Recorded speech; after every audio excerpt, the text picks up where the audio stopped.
ఆంధ్రప్రదేశ్లో ఇటీవల జరుగుతున్న పరిణామాలు టీవీ మాధ్యమాల ద్వారాను సోషల్ మీడియా ద్వారాను జరుగుతున్న చర్చోపచర్చలు చూస్తుంటే ఆంధ్రప్రదేశ్లో కుల కాలుష్యం, మత కాలుష్యం, రాజకీయ కాలుష్యం చాలా ఎక్కువగా ఉందని మనకు అర్థమవుతోంది. ఏ చిన్న సంఘటన జరిగినా ఈ రాష్ట్రంలో కులానికి ముడిపెట్టడం, రాజకీయ నేతలు, ప్రింట్ అండ్ ఎలక్ట్రానిక్ మీడియా కూడా అదే కోణంలో కామెంట్లు చేయడం, వార్తల్ని వండి వార్చడం జరుగుతోందన్నది వాస్తవం.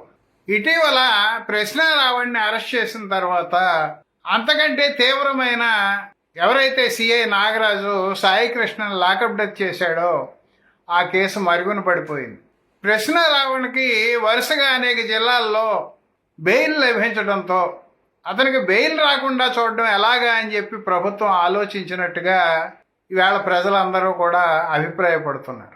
ప్రశ్నారావణ్ను బహిరంగ వేదిక మీద తప్పుగా మాట్లాడి ఉంటే అతను మాట్లాడిన తీరును బట్టి దానికి వర్తించే సెక్షన్లు పెట్టడం, చట్టపరంగా చర్యలు తీసుకోవడం తప్పు కాదు. దాన్ని ఎవరు సమర్థించరు కూడా. ఈవేళ బాధాకరమైన విషయం ఏమిటంటే మతస్థులు ఇతర మతాల పట్ల ఏ రకమైనటువంటి దూషణలకు దిగుతున్నారో, కొంతమంది నాస్తిక హేతువాదులు కూడా అదే రకంగా ఉచితానుచితాలను మర్చిపోయి మతాలకు సంబంధించి కామెంట్లు చేయడం జరుగుతుంది. మతస్థులు చేస్తున్న కామెంట్లని సోషల్ మీడియాలో పరిశీలిస్తే వాళ్ళ మతాలు వాళ్ళకి సంస్కారం నేర్పలేదని చెప్పి క్లియర్గా అర్థమవుతుంది. ఈవేళ చాలామంది మాబోటి వాళ్ళ మీద విరుచుకుపడుతున్న తీరు, వాళ్ళు చేస్తున్న కామెంట్లు చూస్తే మతస్థులు పెడుతున్నట్టుగానే మేము కూడా చాలా కేసులు పెట్టాలి. కానీ మతస్థుల్లాగా మా మనోభావాలు గాయపడ్డాయి అని చెప్పి కేసులు పెట్టేటువంటి నైజం నాస్తిక హేతువాదులకు లేదు. కానీ మత విమర్శ చేసేటప్పుడు నాస్తిక హేతువాదులు కూడా కొన్ని పరిమితులని గమనంలో ఉంచుకోవాల్సినటువంటి అవసరం ఉంది. ఎందుకంటే రాజ్యాంగం మతానికి ఇచ్చినంత ప్రాధాన్యత మత వ్యతిరేకతకి ఇవ్వలేదు. కాకపోతే తమకు నచ్చిన మతాన్ని ఆచరించేటువంటి స్వేచ్ఛ మతస్థులకు ఉందని చెప్తూనే నచ్చకపోతే ఏ మతాన్ని ఆచరించకుండా ఉండేటువంటి స్వేచ్ఛను కూడా నాస్తిక హేతువాదులకు ఇచ్చింది. అంత మాత్రాన ఇతరులు నొచ్చుకునేటట్టుగా లేదా హేళన చేసేటట్టుగా, ప్రత్యేకించి అవతల వాళ్ళ స్థాయిని దిగజార్చేటట్టుగా మతాన్ని ఉద్దేశించి కానీ మనుషులను ఉద్దేశించి కానీ ఎవరు కూడా కామెంట్లు చేయడానికి రాజ్యాంగపరంగానే అవకాశం లేదు. ఆర్టికల్ 19లోని 1 సబ్సెక్షన్ 2 వాక్ స్వాతంత్రానికి పరిమితులను కూడా విధించింది. నాకు నచ్చిన భాషలో, నాకు తోచిన రీతిలో నా భావాలను వ్యక్తం చేస్తానంటే చట్టం ఒప్పుకోదు. ముఖ్యంగా మతం విషయానికి వచ్చేటప్పటికి మత విమర్శ తేలిగ్గా ప్రజల్లో ఉద్వేగాలను రేకెత్తించేటువంటి అవకాశం ఉంటుంది. కాబట్టి మత విమర్శ చేసేవాళ్ళు కొన్ని పరిమితుల్ని అర్థం చేసుకుని ఆ పరిమితులకు లోబడి మాత్రమే విమర్శ చేయాల్సిన అవసరం ఉంది.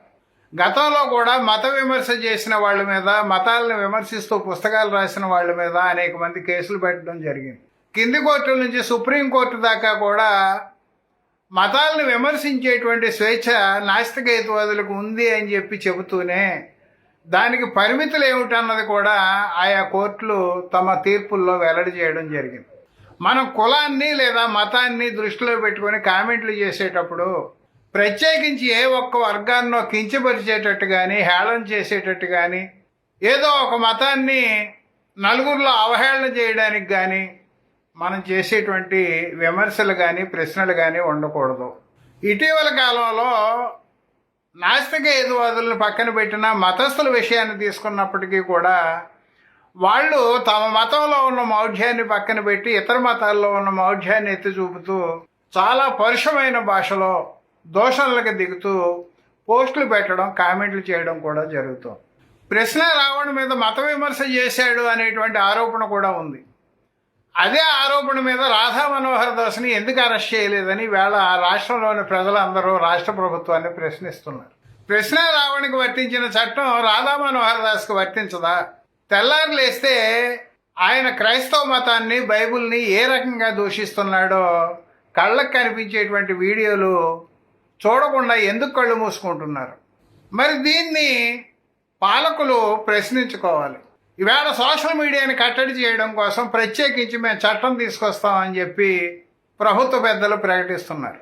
ప్రశ్నారావణ అంశాన్ని కనుక తీసుకున్నట్లయితే హోమ్ మినిస్టర్ చేయాల్సిన ప్రకటనల్ని ఇతర మంత్రులు చేస్తున్నారు. అంటే శాంతి భద్రతల్ని కాపాడాల్సినటువంటి విభాగానికి అధినేతగా ఉన్న హోమ్ మినిస్టర్ గారు ఉలుకు పలుకు లేకుండా ఉంటే, చట్టాన్ని మేము ఈ రకంగా అమలు జరుపుతాం, ఆ రకంగా అమలు జరుపుతాం అని చెప్పి హోంశాఖకి సంబంధం లేని మంత్రులు మాట్లాడడం చాలా విచారకరం.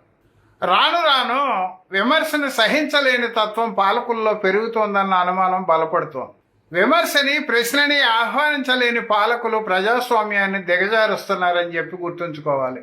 ప్రజలకి పరిపాలకుల మీద విమర్శ చేసేటువంటి హక్కు లేకపోతే, పాలకుల్ని ప్రశ్నించేటువంటి హక్కు లేకపోతే ప్రజాస్వామ్యం ప్రమాదంలో పడినట్టే, దాని మనుగడకు భంగం వాటిల్లుతున్నట్టే. ఈ విషయాన్ని పాలకులు తెలుసుకోవడం మానేసి తమకు నచ్చని వారిని ఏ రకంగా వేధించాలి అనే దాని మీద దృష్టి పెడుతున్నారనేటువంటి భావన అనేక మందిలో ఎందుకు కలుగుతోందో పాలకులు ప్రశ్నించుకోవాలి. పైగా బెయిల్ దొరికేటువంటి కేసులను బనాయించి బెయిల్ దొరికిన తర్వాత బెయిల్ రాకుండా చూడడం ఎలాగనే దానికి పలు రకాల కారణాలను వెతికి కొత్తగా కేసులు కట్టడం అనేది ఈవేళ ప్రతిపక్షంలో ఉన్న వాళ్ళకి కొత్త పాఠాలు నేర్పడం అవుతుందేమో అని చెప్పి పాలకులు ఆలోచించుకుంటే మంచిది. పొరపాటున ఈవేళ ఉన్న ప్రభుత్వం పోయి ప్రతిపక్షంలో ఉన్న వాళ్ళు అధికారంలోకి వస్తే బెయిల్ రాకుండా ఏ సెక్షన్లు బనాయించవచ్చు అని చెప్పి వాళ్ళు పాఠాలు నేర్చుకుంటున్నారు. ఇది ప్రమాదకరమైన ధోరణికి దారితీస్తోంది. ప్రజాస్వామ్య మనుగడనే ప్రశ్నించేటువంటి పరిస్థితి ఏర్పడుతోంది. ఈవేళ రాజకీయ కాలుష్యం పెరగడానికి ప్రధాన కారణం ఏమిటి? సోషల్ మీడియాని కట్టడి చేస్తున్నాం, కట్టడి చేస్తాం అని చెప్పి ప్రకటిస్తున్న పాలకులు ముందుగా ప్రశ్నించుకోవాల్సిన ప్రశ్న ఏమిటంటే, రాజకీయ పార్టీలు ముందుగా సోషల్ మీడియా విభాగాల్ని క్లోజ్ చేయాలి. రాజకీయ పార్టీలు నడుపుతున్న సోషల్ మీడియా విభాగాలన్నీ కూడా ఇతర పార్టీల మీద, ఇతర పార్టీల్లో ఉన్న రాజకీయ నేతల మీద వండి వార్చుతున్న కథనాలని బుద్ధున్నవాడు ఎవడైనా సమర్థించగలడా? అవతల వాళ్ళని హేళన చేస్తూనో, కించపరుస్తూనో వీడియోలు చేయడం లేదా ఈవేళ రాజకీయ పార్టీలకు అనుబంధంగా ఉన్న సోషల్ మీడియా విభాగాలన్నీ?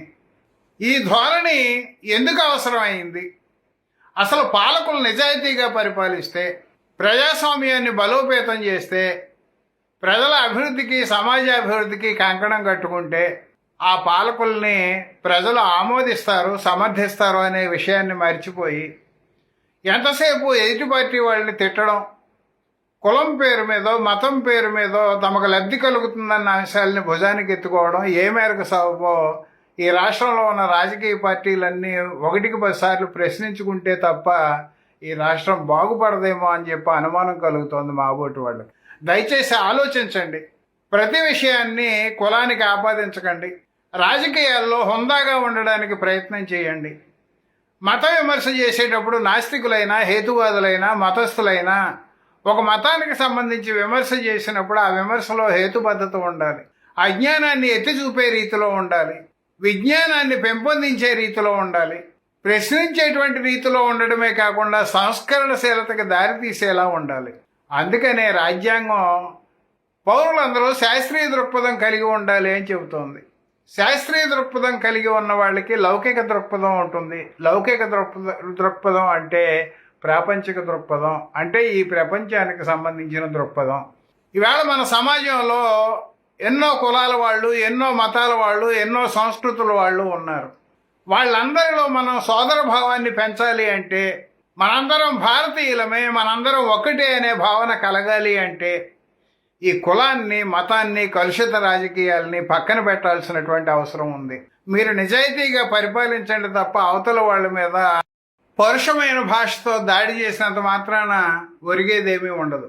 పాలకులు నిజానికి విమర్శను ఆహ్వానిస్తేనే మంచి పాలనను అందించగలరు. ప్రశ్నని ఆహ్వానిస్తేనే తమ పాలనలో ఉన్న లోపాలు ఏమిటో వాళ్ళు అర్థం చేసుకోగలరు.